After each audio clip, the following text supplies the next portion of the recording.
Bonjour à tous, ici Manon Fabre. Bienvenue sur ma chaîne, où on explore ensemble le monde des aliments, leur composition et les critiques qui en découlent.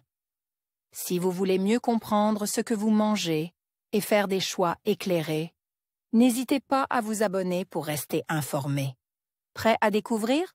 C'est parti. Bonjour à tous.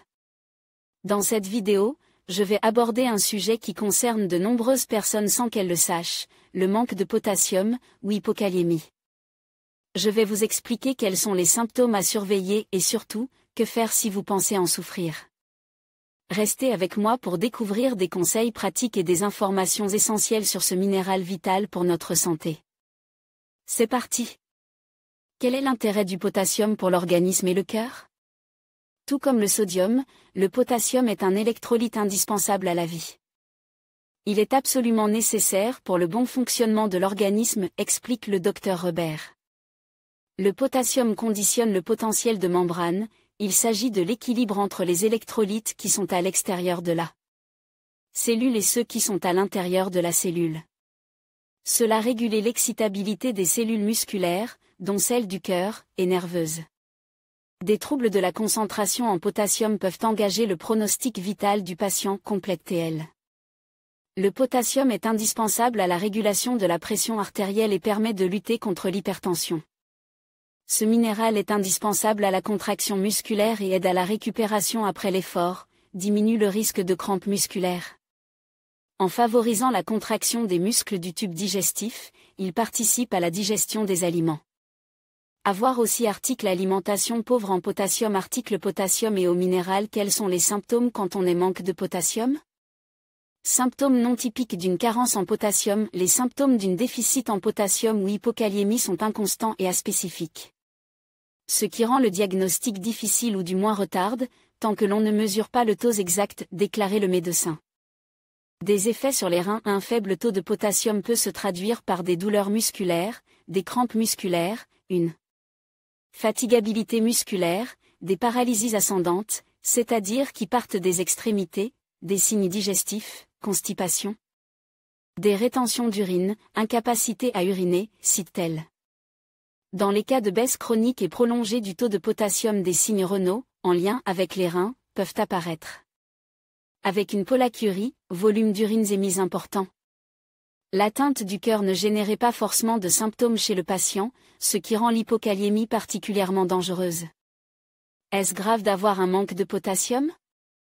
Pour information, un taux de potassium trop élevé peut aussi avoir des répercussions sur la santé, troubles du rythme cardiaque, faiblesse musculaire, difficultés respiratoires, diminution des réflexes. L'altération du bon fonctionnement du cœur est particulièrement dangereuse chez les personnes âgées. Quels sont les besoins en potassium? En France, les besoins journaliers en potassium, entre 3 et 5 grammes par jour pour un adulte, sont couverts par une alimentation saine, variée et équilibrée. Dans ce cas, les compléments ne sont pas nécessaires car les personnes ne souffrent pas de carence, déclarait d'emblée l'urgentiste. Certains aliments sont particulièrement riches en potassium, café en poudre, chicorée, levure, cumin, curry, chips. Mais ces aliments ne peuvent être consommés en grande quantité.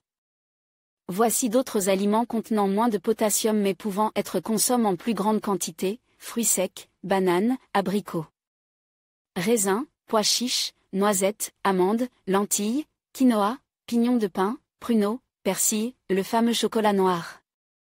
Il existe aussi des sels où le sodium est remplacé par du potassium, ce qui permet d'augmenter le taux de potassium dans le sang. Cause: qu'est-ce qui provoque un manque de potassium? L'hypokaliémie ou carence du taux de potassium provient plus fréquemment d'une perte excessive de potassium que d'un déficit d'apport.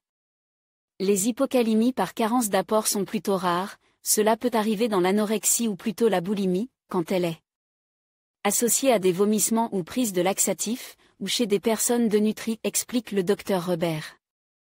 Les hypokaliémies ou carences en potassium par excès de perte sont de deux types, digestives ou rénales.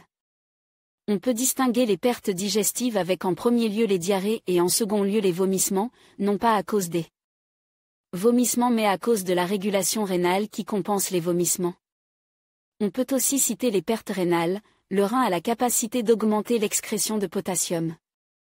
Dans certaines situations, cette fonction peut être dérégulée, par exemple par excès de certains stéroïdes responsables de l'augmentation de l'élimination du potassium. De plus, certains médicaments interfèrent avec cette excrétion rénale et peuvent majorer les pertes de potassium dans les urines. Diagnostic d'un taux bas de potassium. Une simple prise de sang permet de mesurer le taux de potassium dans le sang. La pose du garrot sur le bras peut cependant parfois hémolyser le sang et surestimer le taux de potassium, ce qui pourrait faire croire à tort à une hypercalémie. Mais cela arrive très rarement et les prélèvements sont fiables. En cas de doute, n'hésitez pas à consulter un professionnel de santé, qui sera en mesure de procéder aux analyses de sang nécessaires. Pour connaître le taux de potassium. Manque de potassium dans le sang, quel traitement? Comment faire remonter mon taux de potassium? Lors d'une carence en potassium sans signe de gravite, la prise en charge consiste à apporter une supplémentation orale en potassium. Aux patients, prise de comprimes, de compléments alimentaires. Sans signe de gravite signifie, pas de signe cardiaque et baisse de potassium modérée, précise le médecin. Dans les situations où c'est un médicament qui cause l'hypokaliémie, diurétique par exemple, cet effet indésirable est connu. L'avance et la supplémentation en potassium est parfois mise en place à l'instauration du traitement.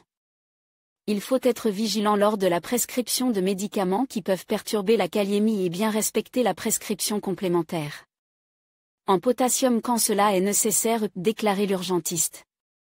La perfusion en cas de baisse sévère. Enfin, dans les cas les plus sévères d'hypokaliémie, une perfusion intraveineuse de potassium peut être nécessaire, avec signe cardiaque ou hypokaliémie très profonde par exemple, de manière à faire remonter le taux, termine le Dr Robert. Diapo, top 25 des aliments les plus riches en potassium. En conclusion, le manque de potassium, ou hypokaliémie, peut entraîner divers symptômes tels que la fatigue, les crampes musculaires et des troubles du rythme cardiaque. Il est essentiel de reconnaître ces signes et d'agir rapidement. Pour prévenir ou traiter cette carence, veillez à intégrer des aliments riches en potassium dans votre alimentation, comme les bananes, les épinards et les avocats. Si vous ressentez des symptômes persistants, n'hésitez pas à consulter un professionnel de santé. Prenez soin de votre santé et restez attentif à votre corps.